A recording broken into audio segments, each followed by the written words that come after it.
Hey guys, welcome back to the channel. Just to let you know, we do have an Instagram now. It's called Book Life Reads, so don't forget to go check it out.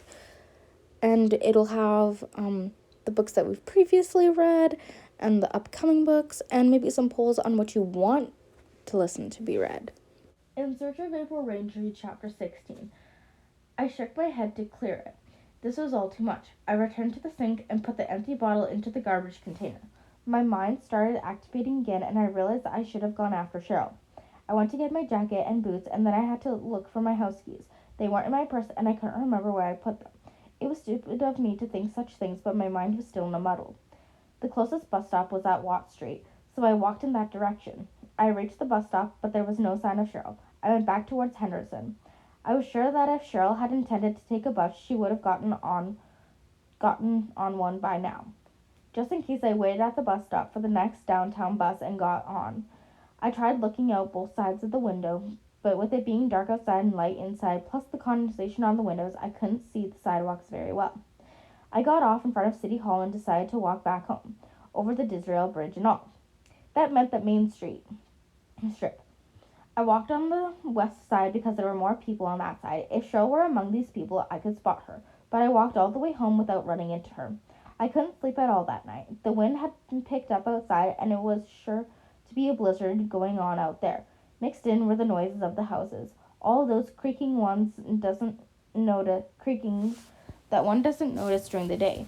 I listened to them, what made them, and several times I thought Cheryl had returned. I got up more than once and went upstairs to check her room. The next morning I got up, tired. I thought perhaps I had made too big of a deal that the night before when I worried about never seeing Cheryl again. Nonetheless, I called where she worked and found out she had quit a few months back. I called the Friendship Center, but the person who answered didn't know Cheryl. I made coffee. I spent most of my day waiting and worrying. When my employer from the agency called asking if I want to start a job Monday, I said no, that I would be taking some time off again. At 4:30, Roger phoned to say he was going to pick me up in an hour. We were supposed to go out for supper, but I had forgotten. Oh, Roger, I can't go. Cheryl left last night, and I don't know where she is. She's not going to come back. Well, April, Cheryl has been away overnight before. Why are you so worried? We quarreled. She was drinking heavily. She told me everything, Roger, all the things that have been bothering her. I have to find her. Okay, we'll have supper and then we'll go and look for her, all right? You don't have to come with me. I don't even know where to begin. I'll come with you. Don't worry, April. We'll find her. While I waited for Roger, I decided we could go to the Friendship Center and talk to anyone who might know where Cheryl would be. I tried to remember places Cheryl had mentioned in the past. Was it Carlo's or was that the name of a beer? I got my coat and boots on and waited for Roger. I went back to the kitchen and looked in the phone book. There was a place called D. Carlo's. And that was it. I noted the address. Since it was Friday night, I thought we might find Nancy. I cursed myself for not taking more interest in Cheryl's friends. I didn't even know Nancy's last name. After we had a quick supper, we went to the center. A few people said they knew Cheryl, but they hadn't seen her for the past couple months. From there, we drove down Main Street over to DeCarlo's, which was on Carlton. There was a lineup of people waiting to get in, different types of people, and it reminded me of the Hungry Eye, my crowd once. When Roger and I got in, we looked over the crowd. Already there was a smoky haze hanging over everyone's heads. Music was blasting from amplifiers. The way we were dressed, Roger and I obviously out of place. We ordered a drink, but were barely able to talk because of the noise. I looked for Cheryl or Nancy. I even felt I'd be able to tell who Mark was if I saw him. I wondered if this was where they all still hung out. On the other side of the room, there was a girl who reminded me of Sylvia Gurnett. I couldn't see clearly because of the dimly lit, smoky atmosphere. People kept passing between us, and sometimes I was sure it was Sylvia, but then I wasn't sure.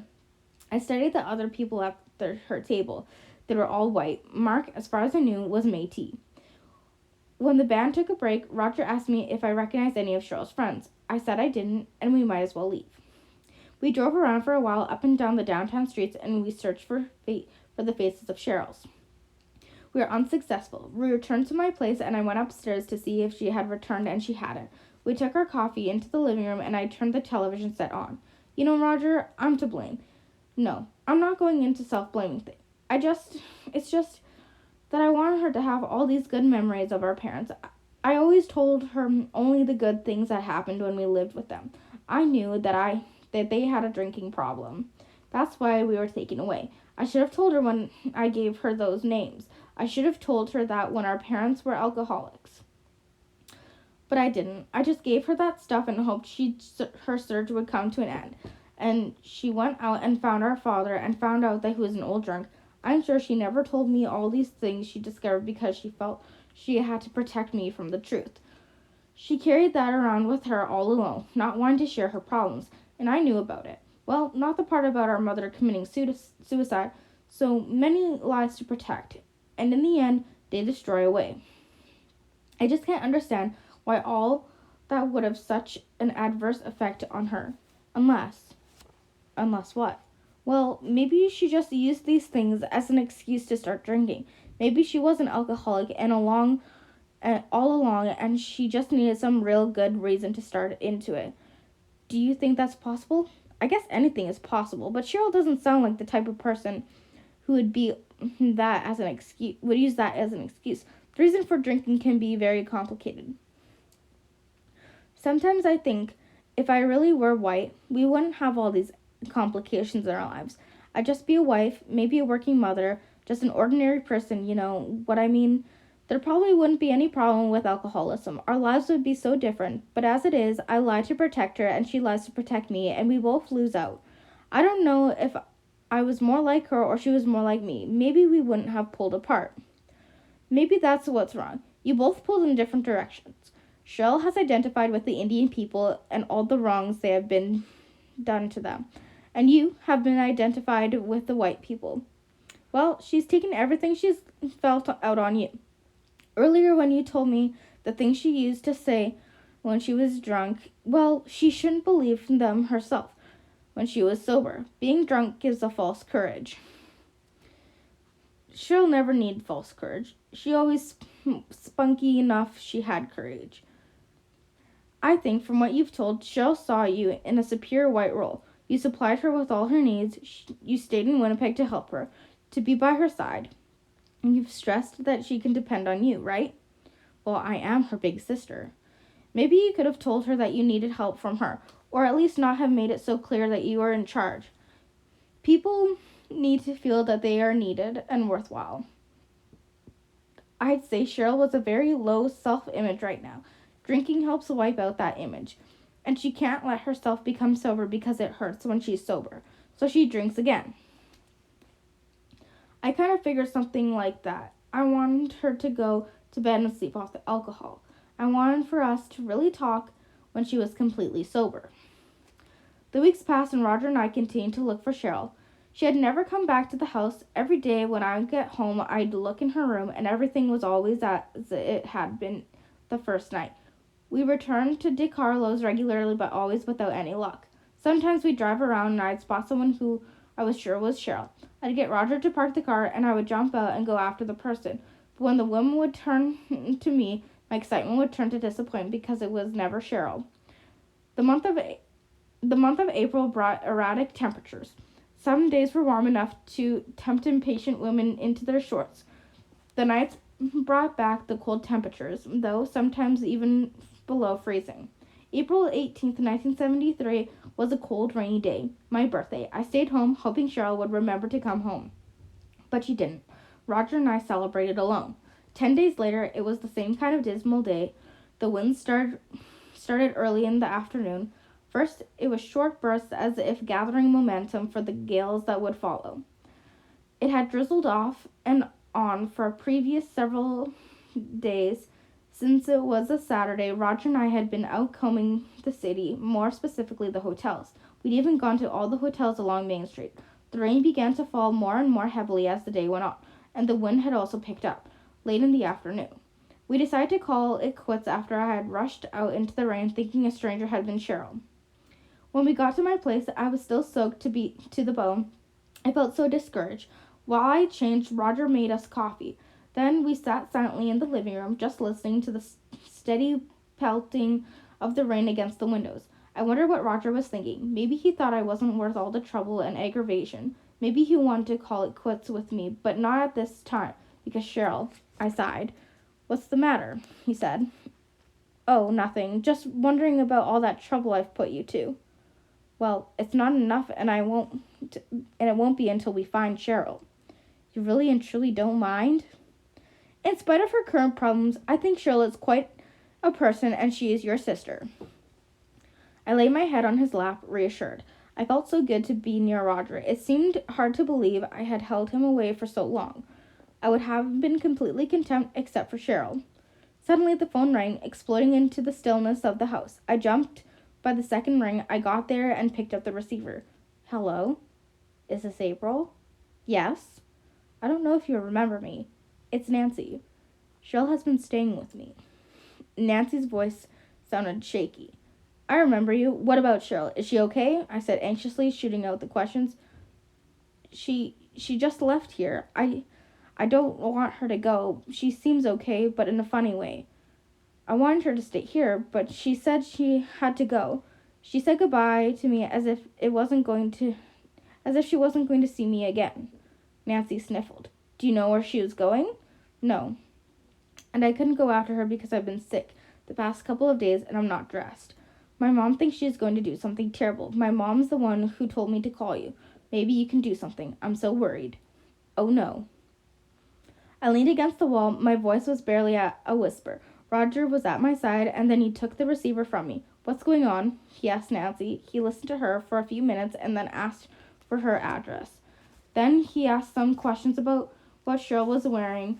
When he hung up, he immediately called the police. He explained the situation and gave them Nancy's address and told them we'd meet them there. It was still raining, but not as heavily as we drove to the address on Henry Avenue. There were a number of look-alike run-down shacks, and we found Nancy's house among them. Nancy opened the door before we could knock. Anything new? Roger asked immediately. No, I didn't know how to stop her. Nancy sobbed. It's all right, Nancy, don't worry. We called the police, and I'm sure everything is going to be okay. Thank you for calling me. What I really wanted to say to her was that she should have called me a lot earlier, but she looked so sorrowful. Let's drive around and see if we can spot her, Roger suggested. We had pulled away when Roger noticed a police car arrive and stop in front of Nancy's house. We braked and put the car in reverse. We both got out and walked back to the car. I was so hopeful they had found her. I looked in the back of the car for Cheryl, but there was no Cheryl. Roger exchanged some words with the officer, who then turned and asked me if I had even the vaguest idea where she might have gone. No, I don't. I've been looking for her, and all this time she was here. If only Nancy had called us before this. Now, I just don't know where she could be. You know what happened to our poor, dear mother? She jumped off the Lewis Bridge. Is what she did. Committed suicide. Cheryl's words flashed across my mind. She jumped off the Lewis Bridge, I said out loud. What's that? Roger asked. Our mother killed herself by jumping off the Lewis Bridge. Didn't I tell you that? No, you just said she did it. You didn't say, never mind, let's go there. Roger briefly explained the situation to the officer, and he agreed to drive over to the bridge to check it out. Roger and I jumped in the car and followed the police cruiser. It was only a few-minute ride, but it seemed to take a lifetime. Why doesn't he put his flashers and sirens on? For crying out loud, I said impatiently as we stopped at a red light on the main street. My eyes were still combing the sidewalks. Maybe she had stopped for a drink someplace. Maybe she had gone back home. Maybe her goodbye to Nancy meant she was going to move back home. Oh, I'd give her such a big hug if that's what she had done. Finally, we reached the Lewis Bridge. I could see some figures on the bridge waving towards the police car. Roger parked behind the cruiser. I jumped out into the rain, now coming down in torrents, and ran to where the police officer was talking to the two strangers on the bridge. Not 5 minutes ago, one of them was saying, she just stood up on the railing, I tell you, and jumped off. I asked Stan here. He was with me. We both saw it. We tried to stop it, officer. We slammed on the brakes, but we couldn't get there in time. Christ, 1 minute she was standing there, balancing, and the next, nothing. Why would she want to do a thing like that? Those Indians are always killing themselves. If they aren't shooting each other on the reserve, it's this. Holy jumping Jesus Christ, what a night this has been. And now this, I tell you, it's unbelievable. I was looking down at the waters, looking for the body.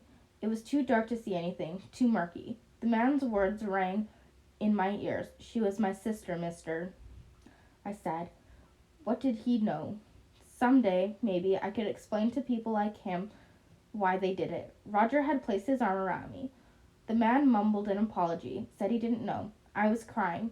My tears were mixed with the rain, and they dropped down to where Cheryl was in that murky water I had once loved to watch. Now I watched, hoping that Cheryl was somewhere down there alive, but I knew there was no hope. Not for Cheryl, not anymore. I ached inside. I wanted to let loose with my tears. I felt like sobbing, screaming, wailing. But I just stood there, using the railing for support, hiding the agony I felt, the agony of being too late, always too late. After answering some questions for the police officer, Roger and I drove back to Nancy's house. When she opened the door, she saw right away from my expression that the worst had happened. She burst into tears. Her mother saw Nancy begin to cry and walked over and put her arm around her and hugged her. Then she came over to me, a complete stranger, and also gave me a comforting hug. Roger quickly and briefly explained what had happened. While Nancy's mother busied herself making tea, she said, Cheryl was like a daughter, you know. She was such a good person. She helped Nancy, you know. Yeah, whenever I needed help, she was there. Nancy started sobbing again, but between the sobs she continued. Sometimes, when we needed money, Cheryl would give it to us. She never made us feel like we owed her, you know. When I would get depressed, Cheryl would cheer me up, make me laugh. Cheryl would buy groceries, Nancy's mother said, and she would always joke that they ate them all up anyways. Nancy and her mother exchanged looks. Then Nancy said, I'm not the only one Cheryl helped. She did a lot for other girls too, especially at the center. She had these big plans, you know, and she used to organize lots of things at the center for young people. Then she quit. She changed real sudden, but I never knew why. Oh, she'd still help people, but she wouldn't go out of her way anymore. And then she met that creep, and he moved in with us. So I moved back home because Dad left. I appreciated them comforting me. I sat in silence because I could think of nothing to say to comfort them in return. We sat in silence for a while before Nancy's mother said, Well, enough for tonight. You're probably tired. You go home and get yourself some sleep. Thanks for coming back to tell us about Cheryl. Nancy came over to where I was standing and hugged me. Then she said Cheryl left some things for us to take care of, like the typewriter you sent her for her birthdays. And she didn't want Mark selling it on her. And the other is, well, you come back when you're feeling better. Tonight is not the right time. You will come back? It seemed very important to Nancy that I returned, so I promised I would. When we were back in the car, I said to Roger, Imagine that. They're so poor, and yet they kept that typewriter for Cheryl all that time, when they could have sold it. And the way they talked about her, like they really did love her. They give out such a family feeling. Cheryl must have liked that a lot. No wonder she felt more at home with them than she did with me. I think you should come over to my place tonight, all right? All right, I'd like that. Cheryl hasn't been home for a long time, but somehow the house would feel much more empty tonight. When I finally got to sleep, it was past midnight. I dreamt of Cheryl. I could hear her laughter, but I couldn't find her. I looked and looked, but all I could hear was Cheryl laughing. When I did find her, she was in some kind of quicksand. I put my arm out to reach her, to help her, but she wouldn't take my hand. She just kept laughing and sinking down, deeper and deeper. I begged her to take my hand, and I began crying uncontrollably. When I woke up, I was still crying, and Roger was hugging me. When I had quieted down, I lay my head on his chest and listened to his heartbeat. A couple of times, the leftover sobs would shake my whole body, and Roger would hold me a little tighter. Gradually, I went back to sleep. The next morning, the police called and asked if we could identify the body they had pulled out of the river. When we returned a few hours later, I was in more of a daze than I had been before. It was final. It had been Cheryl. Roger did almost everything for me for the next few days. I was mostly silent, pondering the why of Cheryl's death. Once in a while, I would talk about Cheryl to Roger. Roger helped me with the funeral arrangements. Actually, he did almost everything. After some hesitation, I phoned the Steindals. I had a long talk with Mrs. Steindl, telling her of Cheryl's death and explaining the absence of our visits. She was very understanding and very sympathetic. That same evening, the night before the funeral, they came to Roger's place to see me. The funeral service was small and simple. Most of the people who came were Indian or Métis. They had heard about Cheryl's death through Nancy or her mother. They gave me an insight into Cheryl's past by the glowing remarks they made about her. Again, I wanted to cry for the waste of such a beautiful life, but I didn't. I remained outwardly emotionless. Nancy asked me again to come over to their place in the near future, and I promised I would. When it was all over and Cheryl was buried, I knew it was time to return to the house, alone. Roger seemed to understand my need and drove me back. He didn't come in with me. Before he left, he said, "Take as much time as you need, April. Then call me. I'll be waiting for you. Roger, thank you for everything. I love you." Roger smiled. "I love you too, April."